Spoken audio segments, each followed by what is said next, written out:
실제 저자와 가상 저자, 내재적 저자론에서 저자의 사회학까지. 저자라는 말에 깊은 울림을 불어넣던 전통적인 책의 문화는 끝나가고 있다. 책에서만 얻을 수 있던 많은 것을 사람들은 이제 새로운 매체를 통해서 파편화된 정보의 형태로 얻고 있다. 무게 없는 전자신호가 묵직한 책을 대체하는 만큼 문화적 가치의 창조자로서 저자의 존재감도 가벼워져 간다. 전통적 저자의 문화가 황혼기에 이른 지금 저자에 관한 짤막한 책을 세상에 내놓는다. 저자 문화의 번성을 가능하게 했던 조건을 반추해 보는 것은 새로운 문화를 이해하는 데 의미가 없지 않을 것이라 믿는다.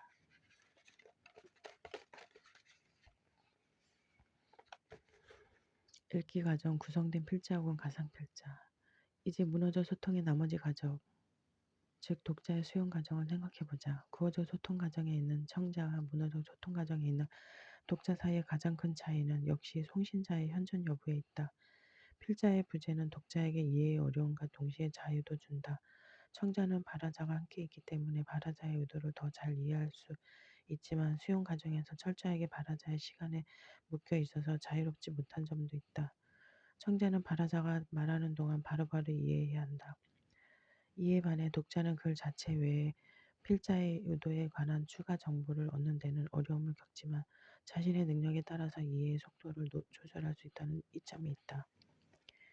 외국어에 완전히 통달하지 못한 사람이 외국어 화자의 말을 이해하는 데 어려움을 느끼면서도 글로 적은 것은 그런 대로 이해할 수 있는 이유는 어느 정도는 전원 수용 과정에서 시간적 압박이 사라진다는 데 기인한다. 그러나 오해해서는 안 될 점이 있다.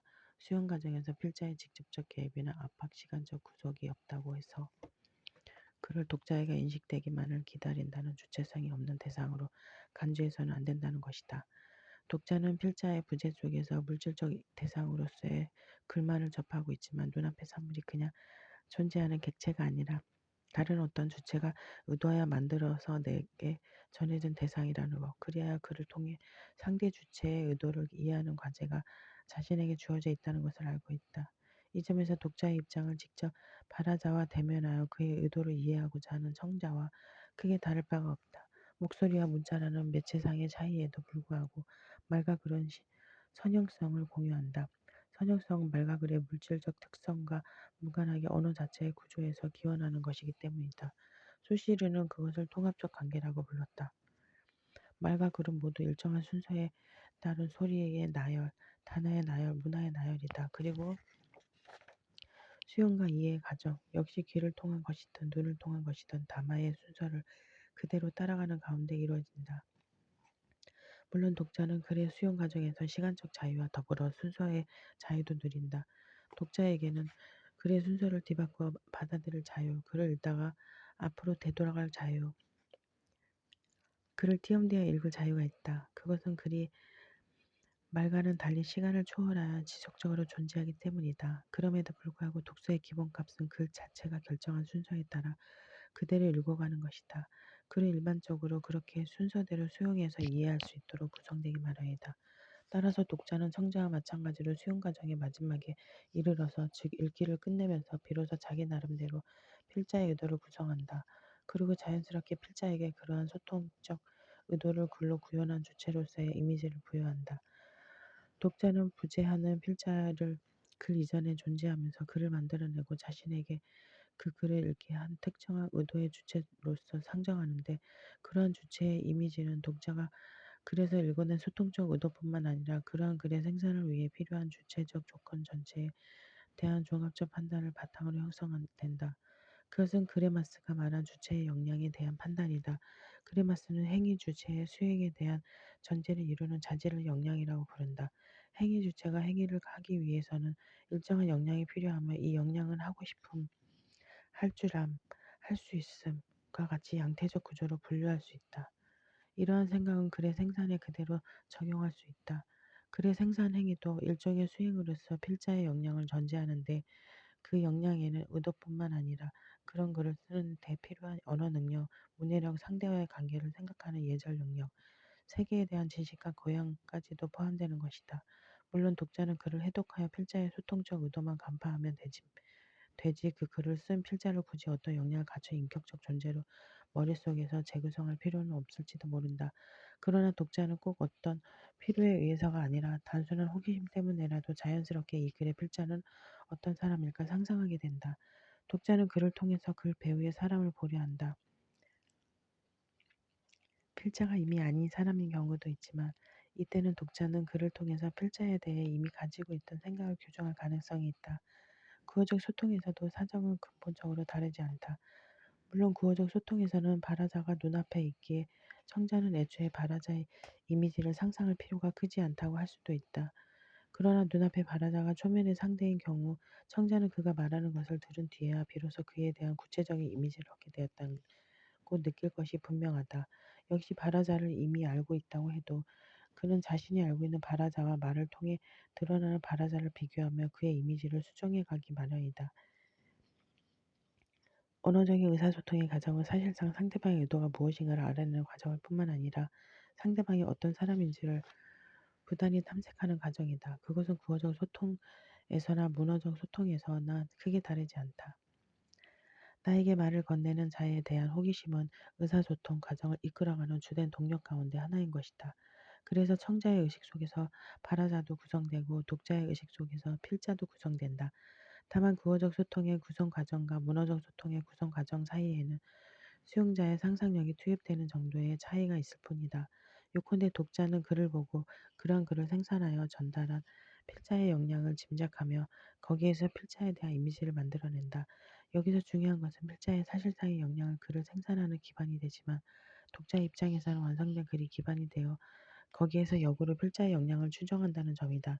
즉 독자에게 나타나는 필자의 이미지는 사실상의 역량이 아니라 독자가 글에서 파악한 역량, 가정된 역량으로 구성된다. 늘 그렇듯이 사실상 가정 사이에는 불이치의 가능성이 존재한다. 구어적 소통에서 늘 오해의 여지는 있는 것처럼 문어적 소통에서도 필자의 사실상의 소통 의도와 독자가 구성한 소통 의도 사이, 필자의 사실상의 역량과 독자가 추정한 필자의 역량 사이에는 소통의 실패로 볼 만큼 커다란 틈이 벌어질 수 있다. 그런데 문어적 소통의 특징은 실제 필자의 역량과 독자가 구성한 필자의 역량 사이의 격차는 비단 실패한 소통에서만 나타나는 현상이 아니라는 데 있다. 독자가 글의 독서 과정을 통해 구성하는 필자의 역량은 소통의 성공 여부와 무관하게 근본적으로 필자의 실상과 편차가 있을 수밖에 없다. 이는 독자가 접하는 글이 필자가 실제로 써나가는 과정 중의 글이 아니라 이미 완성된 글 전체의 통합적인 의도가 가장 잘 이해될 수 있도록 매끄럽게 짜맞추어진 글이기 때문이다. 독자는 완성된 형태의 글을 읽고 나서 그것은 필자의 역량을 구성한다. 그리고 그렇게 읽기의 결과로서 구성된 역량의 필자를 역으로 완성된 글을 산출한 원인의 자리에 놓는다. 이처럼 독자는 완성된 글을 바탕으로 구성된 필자를 완성된 글의 원인과 등치 않은 까닭에 독자가 생각하는 필자와 글 사이의 인과적 관계는 실제 필자의 복잡한 글 생산 과정과 일치하지 않는다. 독자는 청자로서 언어적 소통 과정에 참여해온 경험을 모델로 하여 발화자와 말의 관계를 필자와 글의 관계에 적용한다. 발화자를 주체로 하여 진행되는 말의 생산 과정은 말 자체의 전개 과정, 그리고 그 말을 수용하는 청자의 듣기 과정과 일치한다. 독자는 이에 따라 글을 읽으면서 눈앞에 펼쳐지는 완성된 글의 전개를 필자의 글 생산 과정과 암묵적으로 동일시한다. 독자는 글에서도 필자의 말하는 목소리를 듣는다. 독자가 글을 낭독한다면 필자는 실제로 목소리가 되어 살아날 것이고 묵독하는 독자도 자신에게만 조용히 말을 건네는 목소리의 주인을 상상하기 마련이다. 이때 독자에게 떠오르는 것은 구어적 소통의 발화자와 마찬가지로 전원 생산 이전에 이미 확고하게 의도를 세우고 이를 그대로 언어화하여 전달하는 적극적이고 유창한 소통 주체의 모습이다. 그래서 앞에서 살펴본 것처럼 실제 글의 생산 과정에서는 글 이전에 이미 완성되어 있는 의도, 글을 통해 구현되기만을 기다리는 확고부동한 의도라는 것은 없다. 글쓰기 과정에서 의도는 시간의 흐름과 함께 변화하고 형성된다. 시간 속에서 갈팡질팡하면서 길을 찾아가는 필자의 실제 의도와 최종적으로 완성된 글이 독자에게 암시하는 필자의 의도 사이에는 큰 차이가 있다. 글은 자신이 만들어지는 과정을 지워버리고 의도의 시간적 동요와 변화 과정도 지워버린다. 독자의 눈앞에 전개되는 매끄러운 글의 흐름에는 글이 만들어지기까지의 저항과 지체의 흔적은 보이지 않는다. 주체의 의도와 이에 저항하는 매체 사이의 복합적인 변증법은 사상되고 남는 것은 최종적인 글과 그 글을 통해 만들어진 필자의 의도뿐이다. 그것만이 독자가 접하는 대상이고 그가 이해하고 재구성하고자 하는 목표다. 독자가 이 목표에 도달하며 글이 환기한 의도가 글을 만들어낸 원인으로 바꿔치게 된다. 그리하여 필자는 처음부터 완성된 의도를 가지고 그 의도를 자신의 목소리에 실어 일사천리로 표명하는 언어적 주체로 글은 어떤 저항도 없이 필자의 의도를 충실히 실행하는 기관으로 나타난다. 독자에게 비치는 필자의 이미지는 글 자체의 인상에 좌우된다. 잘 구성된 글은 복잡한 내용도 아주 매끄럽고 조리 있게 풀어낼 수 있는 역량을 갖춘 사이와 언어의 주체를 떠오르게 한다. 글이 암시하는 필자는 실제 필자보다 더 유창하고 더 일관되고 더 확신에 차 있으며 더 풍부한 지식을 가지고 있는 것처럼 보일 수 있다. 글을 통해 독자가 받아들이는 완성된 필자의 의도와 이미지는 허구적 구성을 도는 환상에 가깝다. 글은 어떤 발화 주체의 환영이 나타나게 하는 일종의 환등기 같은 장치다. 글이라는 환등기가 보여주는 발화자의 환영은 역설로 충만하다. 하나의 역설은 그 발화자가 사실은 글이 만들어낸 것이지만 거꾸로 글을 만들어낸 것으로 보인다는 데 있다. 또 하나의 역설은 그 환영이 글이 단독으로 만들어내는 것이 아니라 독자의 적극적 관여 속에 구성된 것임에도 불구하고 마치 독자에게 타자처럼 나타난다는 점이다. 클라우스 바이마르는 글을 읽는 행위가 독자의 생산적 활동임을 강조한다. 그런데도 독자 자신은 글을 읽으면서 그저 주어진 것을 받아들이는 데 지나지 않는다고 믿는다. 수용의 자기 부정 혹은 그 어떤 적극적인 의식적인 계기도 부재하는 듯이 보이기에 자기 망각이라고 할 수 있을 이러한 상태는 읽으면서 자기 자신이 글을 언어화하는 것이 아니라 타자의 목소리를 듣고 있으며 자신이 이해한 것도 자신의 부가적 노력 없이 이 타자에게서 직접 전해 듣고 받아들이는 것이라는 환상으로까지 증폭된다. 그리고 이런 자기 망각적 수용은 더 나아가 그 낯선 목소리의 주체를 인격적 구성물로 완성한다. 이제 이렇게 독자의 의식에 환상적으로 나타나는 낯선 목소리의 주체, 인격적 구성물을 가상 필자라고 명명하고 실제로 글을 작성한 필자, 실제 필자와 구별하기로 하자. 이것은 물론 고도의 이론적 구별이며 현실의 독서에서 양자는 거의 구별되지 않는다. 독자는 가상 필자로 바로 글을 만들어내고 있는 실제 필자이며 자신의 실제 필자의 목소리를 듣고 있다고 느끼기 때문이다. 여기서 특히 중요한 것은 실제 필자 자신도 독자가 글의 환영에 빠져 가상 필자를 운영 중에 실제 필자와 동일시할 것임을 알고 있으며 그러한 전제에서 글을 완성해 간다는 사실이다. 독자가 글에서 일정한 의도를 막힘없이 언어로 풀어내는 주체의 환영을 보는 것은 무너진 소통 과정의 게임 규칙에 해당된다. 글쓰기에서 중요한 절차로 여겨지고 태고가 그 점을 잘 보여준다. 태고란 실제 필자가 자신이 쓴 글을 읽어보는 일이다. 필자가 자기 글의 독자가 되어 글을 통해 전해지는 의도와 그 의도의 주체의 가상 필자의 이미지를 확인해 보는 것이 태고의 과정이다.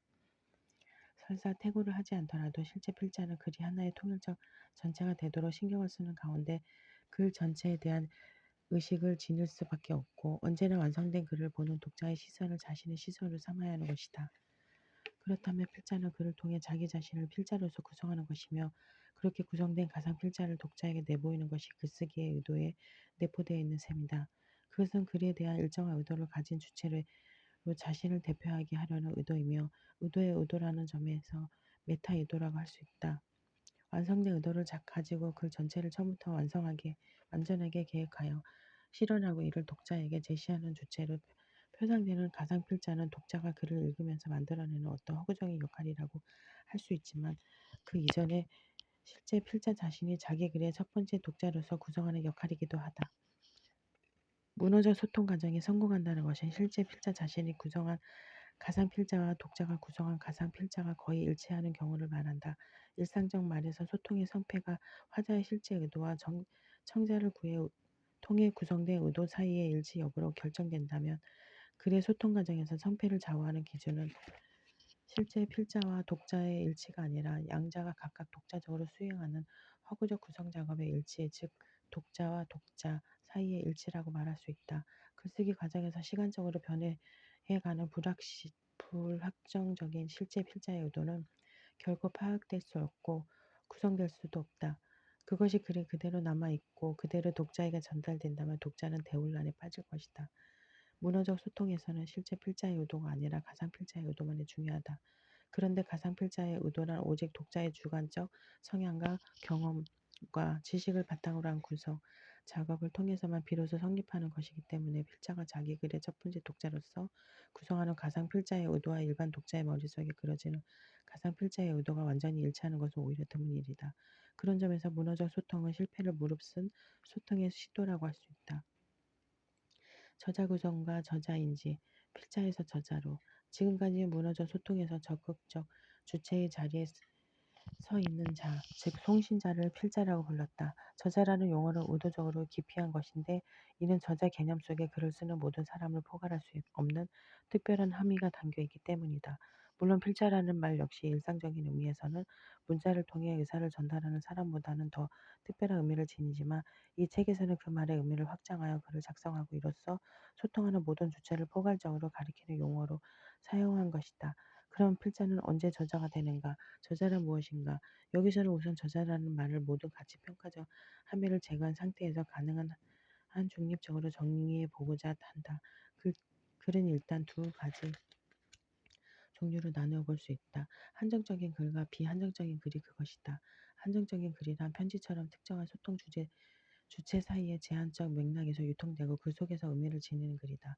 편지와 같이 개인 간의 소식을 전하기 위한 글, 발신자와 수신자가 있는 공적 문서 같은 것이 한정적인 글이다. 이러한 글은 일단 주어진 소통 주체 사이의 관계와 상황이라는 맥락에서 일정한 의사 전달 매체로 기능하는 것이고 그것만으로 충분히 의미가 있다. 다른 사람이 보기에는 큰 의미가 없어 보이는 한마디 말도 편지의 수신자에게는 천근만근의 의미를 지닐 수 있다. 출입금지와 같은 팻말의 문구는 수신자를 특정하지는 않지만 그 팻말이 지시하는 소통 맥락에 들어온 사람만을 수신자로 한다는 점에서 한정적 글이라고 할 수 있다. 어떤 특정 구역 입구에 붙여 있는 출입금지라는 간단한 문구는 그 구역을 지나다니는 모든 사람에게 매번 유의미한 메시지를 전달한다. 그러나 이 팻말이 본래 자리에서 떼어져 창고 안에 보관된다면 그 메시지는 당장 사라질 것이다. 그 외에 공고문이나 홍보문과 같이 글이 다른 특정 행위의 목적, 실현에 봉사하는 소통 수단으로 작성되어 그 행위가 목적을 다하며 유효성을 상실하는 글 역시 한정적 글의 범죄에 속한다.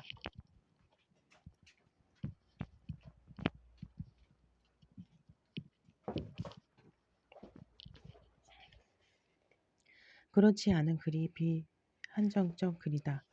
비한정적 글은 일반을 상대로 열려있는 글, 수신자를 특정인으로 한정하지 않는 글, 필자와 특정한 독자 사이의 사적 맥락이나 그들에게만 적용되는 상황적 맥락에 묶여있지 않은 글, 특정 행위 상황이 지속되는 동안만의 효과를 위한 작성되지 않은 글을 가리킨다. 비한정적 글은 특정한 상황 맥락을 넘어서는 일반적인 의미, 효용 가치를 저항한다. 물론 비한정적 글이라고 해서 소통 상황에서 완전히 자유롭다고 할 수는 없다. 이 경우에도 필자는 알게 모르게 자신의 맥락에 구속되어 있고 암묵적으로 일정한 유형의 독자를 이상적인 독자로 상정한 상태에서 진술하기 마련이다. 그러나 비한정적 글은 확정되어 있지 않은 다수의 독자를 상대로 그들이 처한 다양한 상황에서 두루 유효한 의미를 전달하려 하기에 소통 상황이 개별적 특성에 상대적으로 무관심하다. 카프카가 변신을 발표할 때 이 소설이 한국적 독자에게도 널리 읽힐 것이라고는 거의 상상하지 못했을 것이다. 그러나 21세기의 변신을 한국어 번역본으로 펼쳐드는 한국의 독자에게도 이 작품의 책으로 나온 1915년의 독일 독자에게도 소통 상황의 본질은 변함이 없다. 그들은 모두 카프카라는 작가가 쓴 소설을 읽고 있는 것이다. 카프카는 발신자로서 독자는 수신자로서 소통의 양국을 이룬다.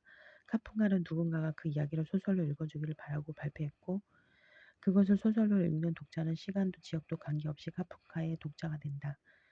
그러나 카프카가 펠리체 바우어에게 쓴 편지가 책으로 출간되어 카프카가 예상치 않은 독자가 그 편지를 읽게 되었을 때는 사정이 전혀 다르다. 카프카는 여전히 펠리체 바우어에게 편지를 쓴 필자일 뿐이다. 카프카는 독자에게 편지를 보내지 않았다. 독자는 카프카가 펠리체 바우어에게 보내는 편지를 엿보고 있을 따름이다. 편지의 수신자인 펠리체 바우어와 그 편지를 읽고 있는 독자의 입장은 완전히 다르다. 한정적 글을 이처럼 본래 예정되어 있지 않은 수신자에게 공개하는 것은 소통 상황의 근본적 변화를 초래한다. 보통 우리는 어떤 글이 비한정적인 그 특성을 나타낼 때 그 글의 작성 주체를 저자라고 부르는 경향이 있다. 실제로 저자 개념은 이보다 더 제한적으로 사용되고 가치 평가적 함의를 지니지만 이 책에서는 일단 지금 정의한 의미에서 비한정적 글을 쓴 주체를 저자라고 부르기로 한다. 저자는 필자의 특수한 유형이다. 그리고 그러한 저자가 작성하는 비한정적 글을 지칭하기 위해 텍스트라는 용어를 활용하고자 한다. 텍스트는 대체로 모든 언어의 메시지를 나타내는 용어로 사용되지만 여기서는 글의 특수한 케이스로서 저자와 상을 이루는 개념으로 정의한다.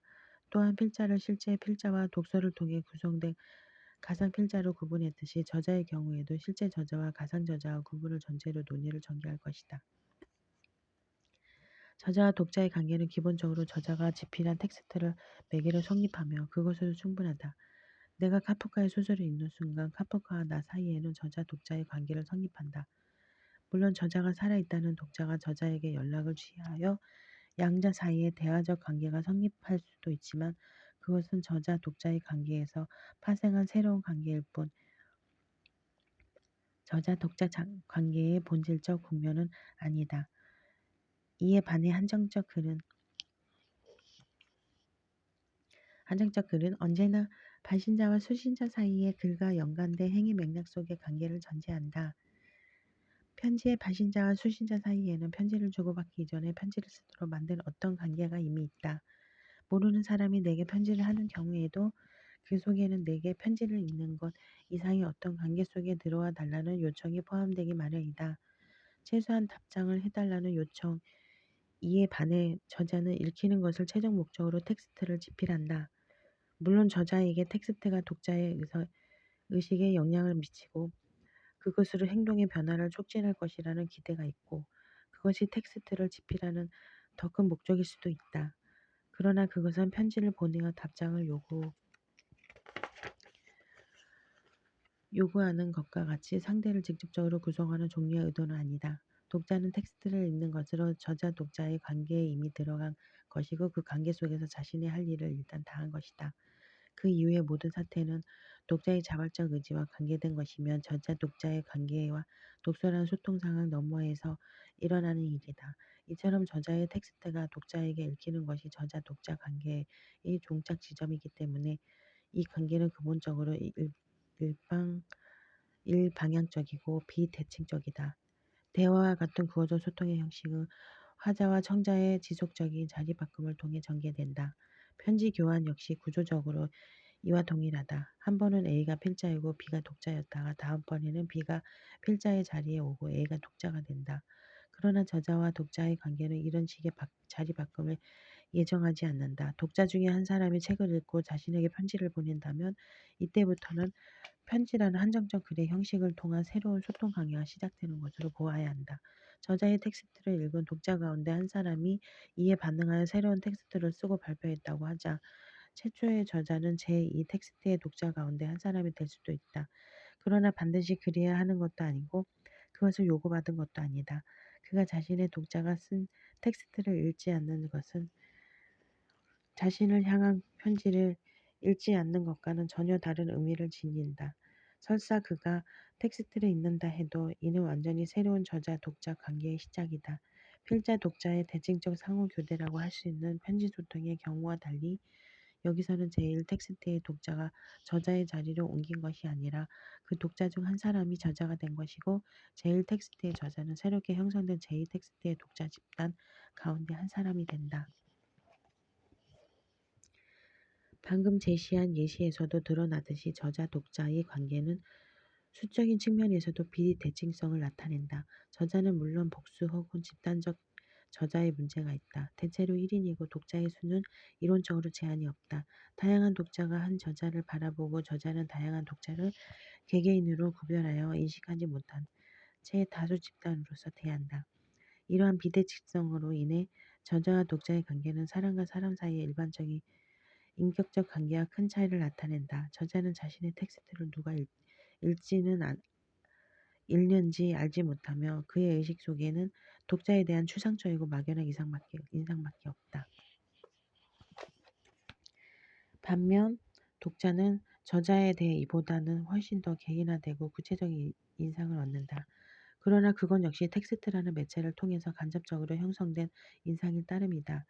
대부분의 독자는 저자와 개인적인 관계에 있지 않고 텍스트를 통해 저자와 처음 만나며 많은 경우 그것이 최종적 만남이 된다. 오늘날에는 저자들도 다양한 매체를 통해 독자와의 접촉면을 넓힘으로써 자신의 사회적 영향력을 확대하려고 시도하는 것을 볼 수 있다. 그러나 저자로서의 정체성은 기본적으로 그가 쓴 텍스트에 의해 규정되며 텍스트를 넘어선 저자와 독자의 만남, 또 텍스트에서 생겨난 저자 정체성을 연출하는 기회로 이용될 가능성이 크다. 요컨대 독자에게 저자는 텍스트를 통해 구성된 존재이고 여기서 받은 인상이 실존적 개인으로서의 저자에 관한 생각까지 좌우하는 것이다.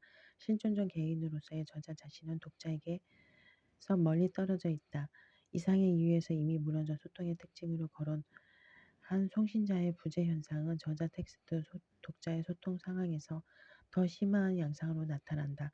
저자-독자 관계의 비인격성과 매개성은 저자를 예컨대 편지의 필자보다 더 부재적인 존재로 만든다. 이러한 사정을 특히 분명하게 보여주는 것은 저자-독자의 관계가 성립하는데 저자의 생존 여부가 관계없다는 사실이다. 우리는 변신을 읽음으로써 카프카의 독자가 된다. 이때 저자는 절대적인 의미에서 부재 중이다. 독자가 텍스트를 독해하며 시도하는 저자의 저자 의도의 구성은 결코 저자 자신에게서 확인받을 수 없는 가설로 남는다. 저자에게 편지를 쓴들 아무 답도 돌아오지 않을 것이다. 독자는 텍스트를 토대로 자기 나름의 저자 구성 작업을 할 뿐이다.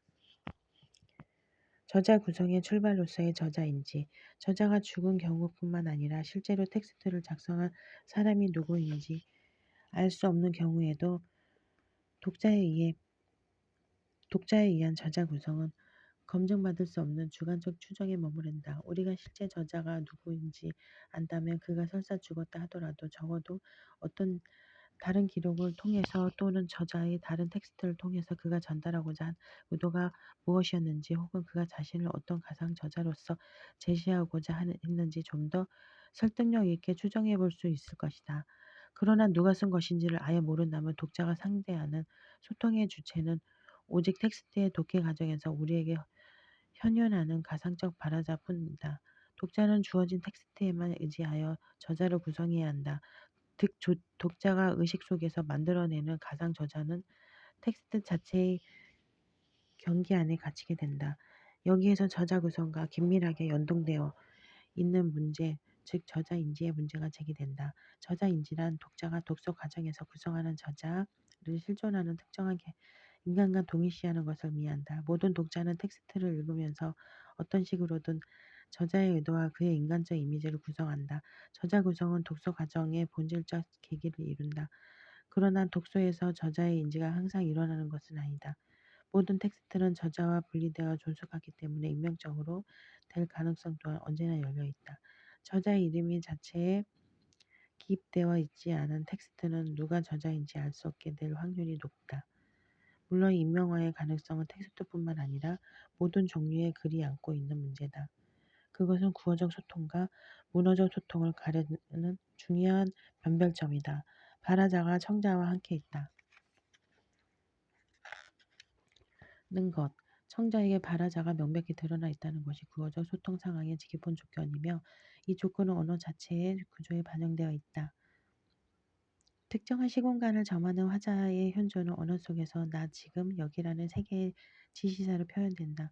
그것이 카를 벨러가 말한 자아 원점이다. 그건 12년 전의 일이었어요. 라고 누군가가 말한다면 그 12년의 시간은 그 누군가의 지금을 원점으로 하여 계산된다. 이때 자아 원점이 구체적인 내용을 가질 수 있는 것은 스스로를 나라고 지칭하는 발화자가 바로 청자의 눈앞에 있고 그 발화자의 지금과 여기가 청자 자신의 지금과 여기이기도 하기 때문이다.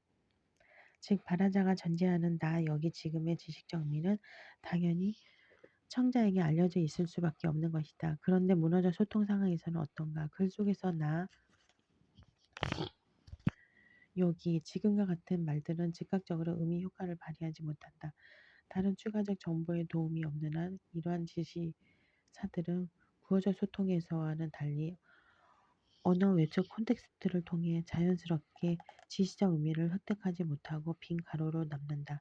독자는 필자를 눈앞에 보지 못하므로 글 속의 나를 구체적인 인간과 연결할 수 없고 필자의 지금과 여기를 글을 읽고 있는 자신의 지금 여기와 동일시할 수 없으므로 글 속에 적혀 있는 지금과 여기가 가리키는 시공간적 지점을 특정할 수도 있다. 1인칭 대명사와 지금 여기와 같은 지시사가 의미를 얻기 위해서는 자아 원점이 글 자체에 기입되어야 한다. 예컨대 편지의 필자 이름과 편지를 쓴 일자와 장소를 적어 놓는 것은 이 때문이다. 그것은 구어적 소통 상황에서 당연한 전제로서 주어지는 자아 원점을 사후적으로나마 보충하기 위한 간습이다. 환원하며 이런 사후적 보충이 필요한 것은 본래 구어적 소통 상황을 전제로 만들어진 언어가 이와 이질적인 문어적 소통 상황에 적용됨에 따라 어떤 빈틈, 어떤 결함이 발생하기 때문이다. 자아 원점이 정의되지 않을 수 있다는 점. 전원이 생산 주체가 누구인지 확인되지 않을 수 있다는 점에 문어적 소통의 불완전함이 있다. 바르트 또는 데리다는 이러한 결함을 글쓰기 절대적 조건으로 만들지만 이때 중요한 것은 거기에 우리가 불만을 느끼고 그 문제를 해결하고자 한다는 사실이다.